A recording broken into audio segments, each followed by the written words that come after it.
pessoal, sejam bem-vindos ao nosso videocast Doutora Alessandra com você, no qual a gente vai estar disponibilizando semanalmente conteúdo, informações para você, para a sua família. Vamos abordar assuntos como saúde, empreendedorismo feminino, vamos falar também sobre ações sociais. Dizer que é uma alegria muito grande estar aqui com vocês hoje para a gente estar nesse bate-papo. E no primeiro bate-papo de hoje, a gente escolheu uma grande amiga minha comadre, foi madrinha de casamento, meu e do Daniel, a doutora Camille. Camille é médica, pediatra, endócrino pediatra, né, Camille? Isso. A Camille começou a estudar comigo no colégio ainda, no segundo ano. Isso. Entramos juntas para a universidade, nos formamos na Universidade do Estado do Pará. A Camille fez residência em pediatria pela USP, Universidade de São Paulo. Fez endócrino pediatria pela Unifesp. A Camille é mestre em gestão em saúde pela Fundação Santa Casa de Misericórdia do Pará e professora de pediatria pela UEPA. Acertei tudo, Camille? Acertou, isso mesmo. Seja bem-vinda, Camille. É um prazer, nesse primeiro videocast, estar lhe recebendo aqui, tá? Seja mais uma vez muito bem-vinda. Obrigada, Lê. Eu que agradeço pelo convite. E eu quero te parabenizar por essa iniciativa. Eu acho que, assim, nós, pais, né, mães, queremos sempre o melhor para os nossos filhos. E a informação traz mais essa segurança para a gente. Então, parabéns e obrigada pela oportunidade de dividir esse momento aqui contigo. Camille, você também é mãe, né? A mãe do Bernardo e do Benício. Isso. A gente teve nossos momentos de gestação quase juntos, né? O Bernardo tem 5 anos. Qual a idade do Benício? Vai fazer 2 anos agora em maio. E a Júlia vai fazer 5 e o Davi 4 anos, Isso. né? Então, nós somos mães, a gente sabe que dúvidas sempre surgem sobre saúde, principalmente sobre saúde dos nossos filhos. E a Camille está hoje aqui, pessoal, para conversar com a gente sobre um assunto que é a vacinação pediátrica, né? A vacinação contra a Covid-19 que nós estamos fazendo aqui no nosso estado e aqui no nosso município Ananindeua. O estado do Pará recebeu lotes de vacina Pfizer pediátrica semana passada e os municípios iniciaram a vacinação das crianças. E com isso, várias dúvidas surgiram, muitas pessoas mandando perguntas nas redes sociais. E hoje a gente convidou a Camille para estar esclarecendo essas dúvidas, para estar levando informação para a nossa população. Então, Camille, eu acho que a primeira pergunta, né, uma das perguntas mais importantes, que mais a gente recebe nas nossas redes sociais é: a vacina contra a Covid-19 para as crianças, ela é segura? Sim, sim. Na verdade, todas as entidades médicas que cuidam da saúde das crianças, Sociedade Brasileira de Pediatria, de imunizações, elas são unânimes em recomendar a vacinação pediátrica, né, para nossas crianças. Então, é uma vacina, são vacinas, né? Também tem a Coronavac, que foi recentemente aprovada. São vacinas que já são utilizadas em vários países, vários milhões de doses já foram aplicadas e pouquíssimos efeitos colaterais foram identificados, na verdade, muito leves. Então, sim, ela é recomendada e devemos vacinar nossos filhos. Na verdade, os efeitos colaterais que a gente observa, né, Camille, são efeitos mais leves, reação no local, febre, que a gente, até mesmo sendo mãe, quando a gente leva os nossos filhos para tomar outras vacinas, a Júlia, quando tomou vacina com 2 anos, também teve febre 1 ou 2 dias depois da vacinação. Eu não lembro qual foi a vacina que se faz com 2 anos. Eu só lembro que me marcou aquilo que a Júlia teve febre.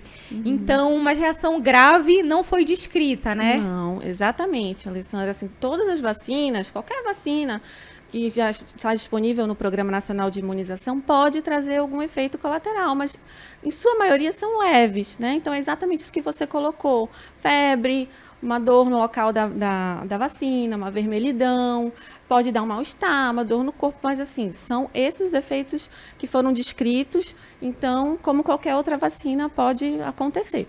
E essas vacinas também, Camille, para elas serem liberadas para uso na população em geral, passa por etapas, né, de pesquisa, Como é? Tu consegue explicar um pouquinho mais pra gente sobre isso? Sim, sim. Então, qualquer vacina, né? Não só essas da Coronavac e da Pfizer pediátrica, na verdade, qualquer vacina, medicação, medicamentos passam por estudos em laboratório, né? Que é a fase pré-clínica, em laboratório em animais, e posteriormente na fase clínica, que são várias etapas, né? Então, essas etapas vão analisar exatamente a segurança e a efetividade das vacinas. Inicialmente em grupos menores, né, até gradativamente grupos maiores. Só depois de todas essas etapas, que foi analisada a qualidade, a segurança, a efetividade da vacina, e que a agência regulatória, né, do país libera a comercialização. Que no nosso caso é a Anvisa, né? No nosso caso é a Anvisa. Entendi. E aí muitas pessoas estão deixando comentário nas minhas redes, na rede do Daniel, também nas redes da prefeitura, falando sobre a vacina ser experimental. Então, na verdade, a vacina não é experimental, é isso? Não. Então, como eu coloquei, ela já é utilizada em muitos países, né? Mais de 30 países, mais de 10 milhões de doses já foram aplicadas. Então, não é experimental, não. Então, os pais podem ficar tranquilos para vacinar os seus filhos. Inclusive, nós duas estamos ansiosas, né? Eu estou ansiosa para vacinar a Júlia e tu estás ansiosa para vacinar o Bernardo, né? Exatamente. Mas, se Deus quiser, vai chegar na idade deles e a gente vai conseguir estar vacinando nossos pequeninos. E me esclarece também qual é o principal objetivo da vacinação, porque a gente vai vacinar, mas a gente sabe que a vacina, da mesma forma que acontece no adulto, ela não impede de contrair o vírus, né? De pegar o coronavírus. Então, por que a gente vacina? Isso. Na verdade, a vacina, o objetivo da vacinação é evitar os casos graves, né? Então, a gente tem visto agora, graças a Deus, né, toda a população, a grande maioria está fazendo a vacinação, que as internações e os casos graves estão ocorrendo naqueles não vacinados. Apesar de a gente saber que a maioria das crianças evolui de uma forma leve, mas temos, sim, números expressivos de crianças que foram hospitalizadas por Covid-19. E algumas, inclusive, evoluem para desfecho ruim. Então, a gente precisa vaciná-las para evitar essas formas graves que vêm com a doença e não com a vacina, né? E também, claro, a gente quer, além de proteger nossas crianças, proteger todos ao nosso redor, né? Então, é importante, sim, a vacinação. Se aqui no nosso estado, né, aqui no Pará, a gente está observando uma terceira onda de casos de Covid. E o que a gente tem visto é que quem está se internando, ou seja, quem está evoluindo com as formas graves da doença, são pessoas que não tomaram a vacina. E a gente tem notado também, acho que deve ter visto no teu consultório, o aumento do número de casos de criança com Covid agora, né? Então, é uma oportunidade muito grande que, graças a Deus, as nossas crianças estão tendo de poder estar se vacinando. E já foi descrito algum efeito colateral grave com o uso da vacina? Então, em relação aos efeitos colaterais, como eu coloquei no início da nossa conversa, a maioria, mais de 98%, mostram só efeitos leves, né? Então, aquela vermelhidão no local da injeção, uma febre, uma dor no local, né? Então, não tem casos graves relatados.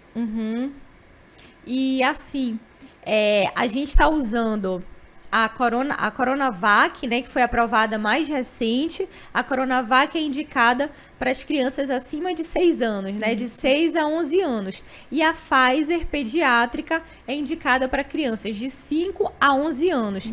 A Coronavac, ela me corrija se eu estiver errada, tá? A Coronavac, ela é usada nas mesmas doses que o adulto. Isso. E a Pfizer pediátrica, ela tem uma formulação diferente, é isso? Eu tô correta? Isso. Consegue esclarecer pra gente? Exatamente. Então, a vacina Pfizer pediátrica, ela tem um frasco diferente, né? A tampa laranja, a concentração 0,2 ml e a dose é diferente do que a do adulto. É 1/3 da dose do adulto, tá?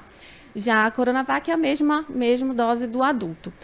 E o mecanismo, né, a tecnologia é diferente das duas. Enquanto Coronavac é de vírus inativado, a Pfizer é uma tecnologia de RNA mensageiro, que na verdade já tem muitos anos que vem sendo estudada, é segura, tá? Não tem preocupação em relação a modificar DNA, ela não tem esse objetivo, ela nem atinge esse local na célula das pessoas. E ela, logo que entra na célula, só para deixar isso esclarecido, porque normalmente me perguntam também, acho que é uma dúvida pertinente, que logo que ela entra na célula, o objetivo dessa vacina é como se fosse levar uma receita de bolo para o nosso organismo, nosso sistema imune se preparar para quando o vírus SARS-CoV-2 entrar na célula, ele poder se proteger e gerar uma defesa. Logo, ele é degradado, tá? Então, a vacina em si, logo, ela vai ser degradada pelo organismo, tá? Então, é mais para preparar o organismo da criança, o nosso, de uma forma geral, para se defender em caso de contato com o vírus. Entendi. E aí tu falaste também uma coisa importante. A Coronavac se usa vírus inativo, né? Isso. Então, também é segura para as crianças. Também. Então, a gente já tem várias outras vacinas do calendário que a gente já faz anos e anos de nossas crianças, de rotina, que também tem esse mesmo mecanismo e é segura também. Entendi. Na verdade, o Brasil, né, Camille, sempre foi referência mundial em quesitos de vacinação das nossas crianças. E a gente espera que com isso, com essa nossa conversa, esse nosso bate-papo aqui, a gente possa estar levando mais informações para as famílias, para os pais, para os responsáveis, para que assim a gente esteja esclarecendo as dúvidas deles e eles estarem indo vacinarem os seus filhos. Uma outra pergunta que as pessoas estão questionando nas nossas redes é sobre o risco de miocardite. Primeiro, explica pra gente o que é miocardite, né? Que se fala muito. O que é esse termo? Então, miocardite é uma inflamação do músculo cardíaco. E, na verdade, vários agentes patológicos, patogênicos, podem causar essa inflamação, essa infecção. Então, não só vírus, mas bactérias, fungos, entre outros patógenos. E na infância, inclusive, vírus são muito comuns e causadores da miocardite, outras doenças virais. Então, na verdade, a vacina, ela evita a miocardite, porque com a doença você tem 8 até 10 vezes mais chance de ter a miocardite com a doença Covid-19 do que se não tiver ou tiver uma forma branda, no caso, evitada com a vacina. Então, não tem esse risco de você contrair. Até poucos casos descritos pós-vacinação, na verdade, evoluíram de uma forma super benigna, foram muito raros os casos e o que tiveram foram de forma benigna e sem sequelas. Então, na verdade, o que dá pra gente concluir é o risco de desenvolver essa miocardite, que é a inflamação do coração, é muito maior se a criança não se vacinar e contrair a doença, e contrair a Covid, é isso? Exatamente. Além das outras consequências da doença, né? Então, claro que é melhor evitar a doença. Entendi. Então, é muito importante a gente estar esclarecendo, né? São dúvidas legítimas, relevantes, que as pessoas sempre estão deixando nas nossas redes sociais, questionando sobre a vacinação. Então, o que a gente tem para dizer é a vacinação em crianças contra a Covid-19, ela é segura e ela além de ser segura, ela é eficaz, não é isso? Os estudos também mostraram eficácia com o uso da vacina. Exatamente. E assim, como eu falei no início, só para enfatizar, todas as sociedades recomendam a vacinação. Ela já vem sendo utilizada em vários outros países e com essa eficácia comprovada. A gente também tem experiências de outros países que estão tendo sucesso com a aplicação da vacina. Fico muito feliz da gente poder estar esclarecendo isso. A gente espera que com essa conversa, né, mais pais procurem, levem seus filhos para se vacinar. Mas assim, Camille, além da vacinação pediátrica, né, que a gente queria até aproveitar e deixar aberto, se você tiver alguma outra dúvida que eu e a Camille a gente não tenha esclarecido sobre vacinação pediátrica, pode deixar nos comentários, né, que a gente vai estar respondendo para vocês. Mas eu queria aproveitar aqui a tua presença e falar sobre um assunto que é da tua área, né? Você é endócrino pediatra. Isso. E eu queria falar de um outro tema, que é a obesidade infantil. É algo que a gente está vendo muito no nosso dia a dia, na atualidade. A gente sabe que os nossos filhos, isso a gente falando como mãe, né? Os nossos filhos querem comer coisas que a gente diz que são besteiras, é achocolatado, é biscoito recheado, é salgadinho que eles nos pedem, é refrigerante.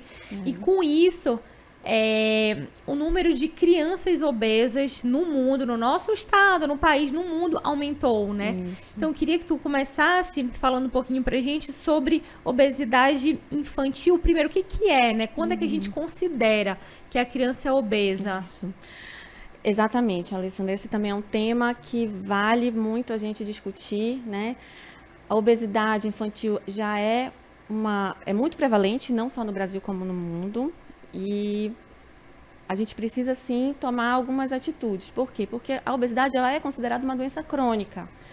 Então, ela vem associada a várias outras comorbidades. E uma criança obesa a chance dela virar um adulto obeso é muito maior, né? E aí via associado às doenças, às comorbidades associadas. Então, hipertensão, diabetes, né? Acidentes cardiovasculares, doenças cardiovasculares. Então, a gente precisa, sim, ficar de olho desde o início, né, da infância, e na verdade nem só digo na infância em si, desde a gestação. Então, hoje em dia a gente sabe que no ambiente intrauterino, lá dentro da barriguinha da mãe, a criança que está ali, o feto que está em desenvolvimento, ele já sofre toda uma programação metabólica. Então, a gestante, vale até esse aviso, né, essa recomendação, fazer o pré-natal adequadamente, ter uma alimentação balanceada, é imprescindível também. Após o nascimento, orientar sempre o aleitamento materno exclusivo até os 6 meses, complementado até os 2 anos.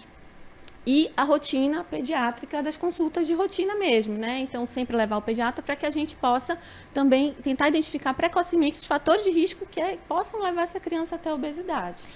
Agora, uma coisa que me chamou assim a atenção, né, que a gente muitas vezes olha uma criança mais gordinha e a gente fala, olha, ela é gordinha, que fofinha, linda, né? E tu usaste um termo falando sobre doença, né? Na verdade, a obesidade infantil é uma doença, né? Isso. E tu chegaste a falar sobre fatores de risco. Quais são os fatores de risco mais importantes que podem levar a essa obesidade infantil? Então, a gente analisa que a obesidade, a maioria, né, 90% das causas é exógena, ou seja, o ambiente. Então, a gente precisa identificar nesse ambiente, além da questão genética, se um dos pais é obeso, a chance dessa criança vir a ser obesa também é muito maior. Mas o ambiente que essa criança está inserida, então excesso de telas, né? Então televisão, videogame, tablet, celular. Até isso tem influência, é? Tem influência, então esses hábitos de vida, o sedentarismo, também é importante, essa questão dos fast foods, das comidas, das guloseimas que você falou no início. Então é muito importante, mas eu acho assim que a gente sempre tem que ter bom senso, né?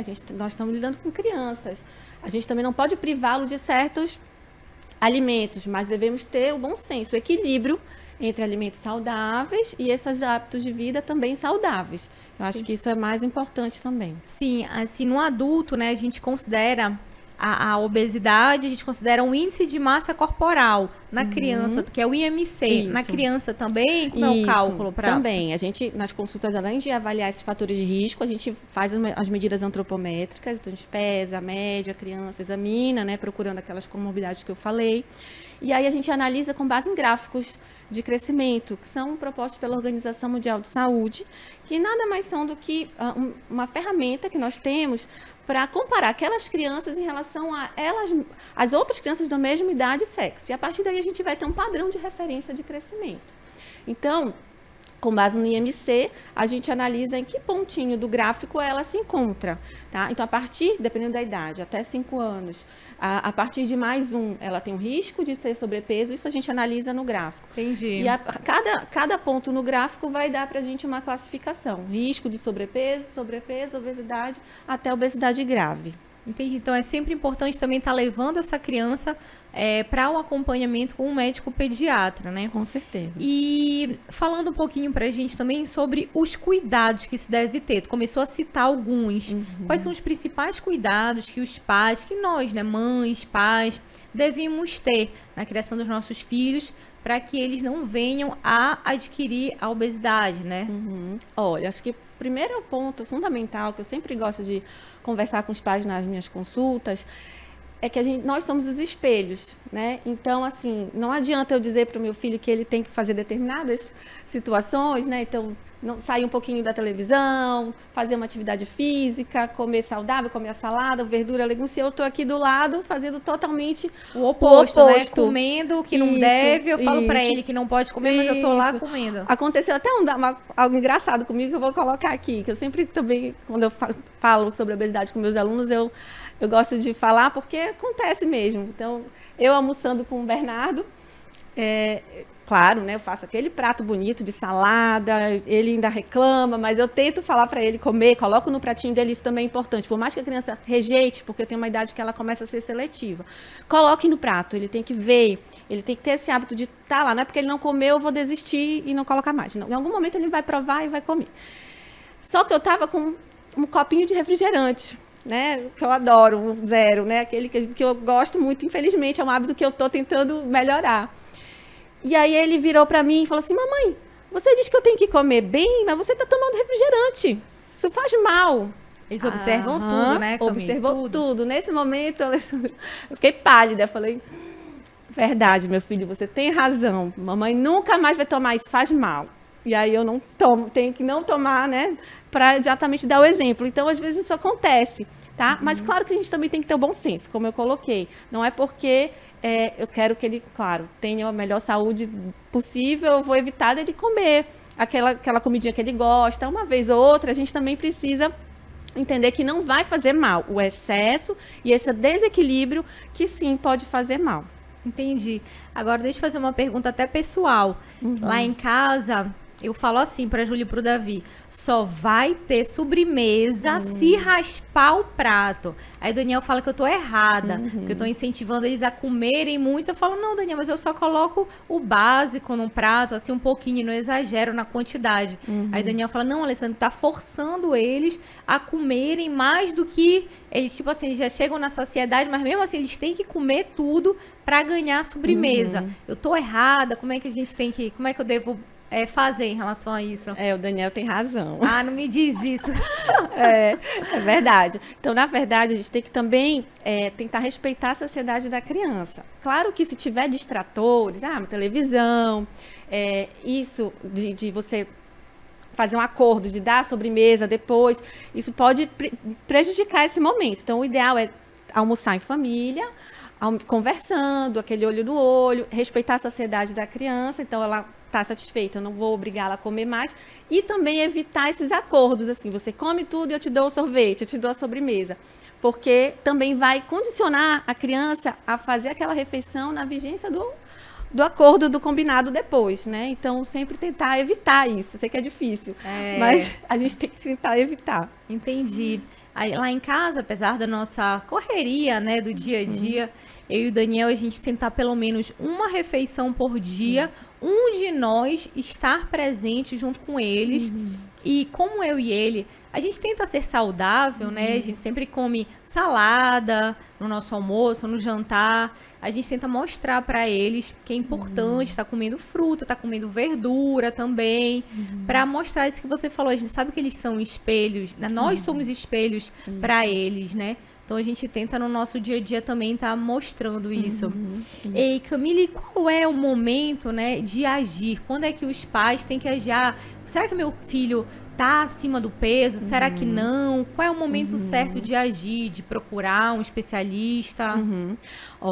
Assim, como eu coloquei, desde o pré-natal a gente já tem que estar focado na prevenção, né? Então, desde a gravidez.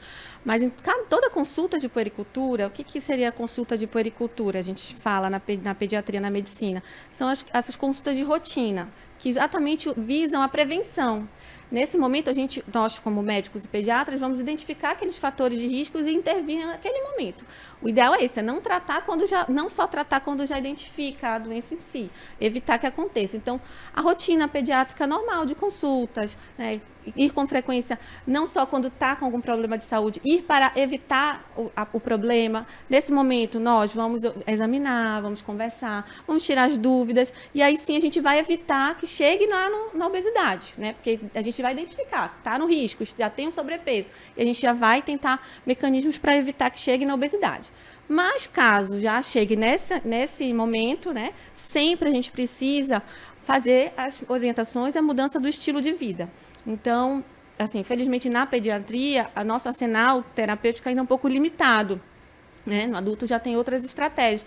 Mas cada vez mais a gente vem descobrindo, os estudos vêm liberando outras formas de agir, mas sempre focando na mudança do hábito de vida.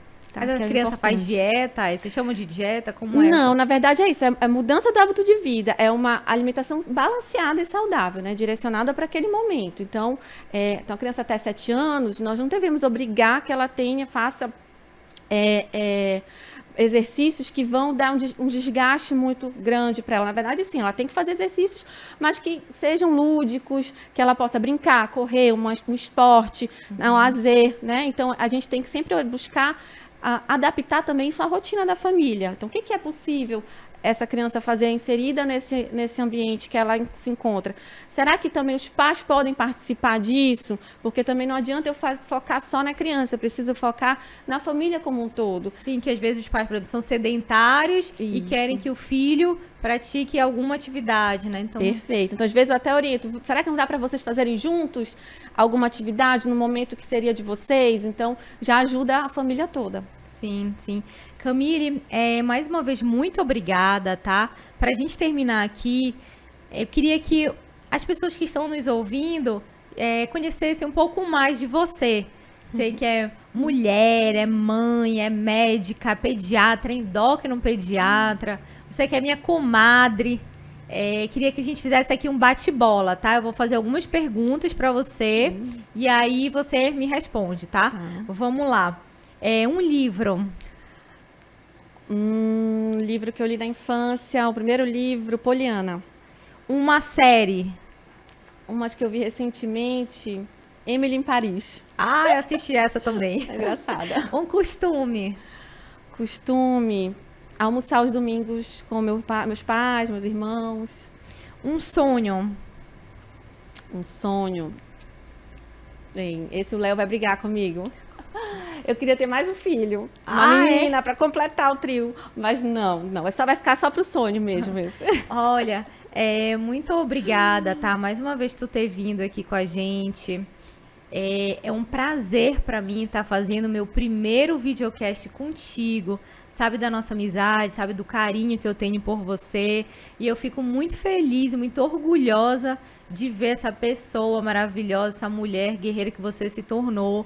Voltando para a faculdade, a gente começou como aluna, né? Agora você volta para a Universidade do Estado do Pará como professora. Então, parabéns.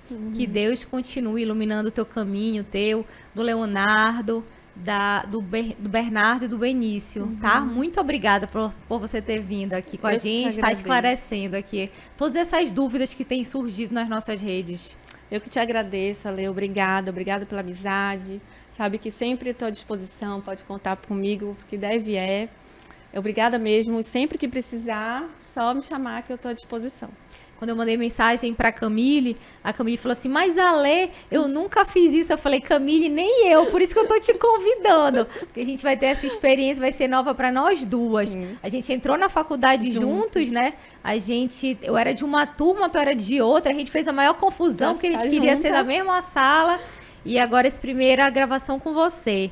Obrigada. Queria também agradecer a presença de todos vocês que estão aí nos escutando, participando. Deixe seu like, seu comentário. Siga a gente aí em todos os canais, YouTube, Facebook.